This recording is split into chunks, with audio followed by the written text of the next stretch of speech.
I love the question, how do I attract the kind of leaders I want in my business? The very first step to attracting leaders into your business is to be a leader yourself. But in order to be a leader, it's not just always a natural experience.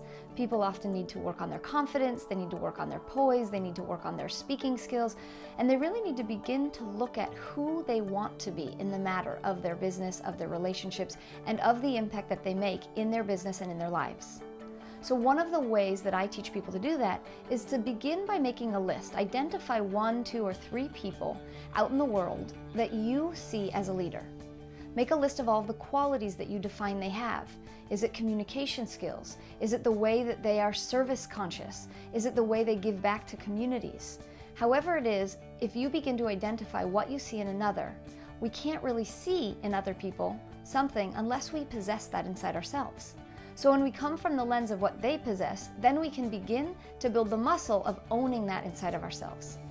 Number 2 is once you've identified the leaders out there, you begin to identify evidence that it's possible to be that kind of leader.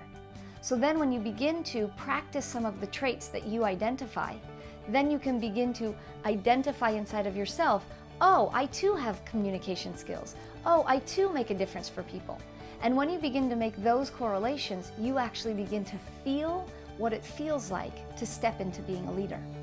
And then lastly, it's sharing with people what your vision is, creating systems and processes that you enroll and engage other people in, and creating a community of collaboration. When you have collaboration, you begin to see what are your gifts and what are your weaknesses.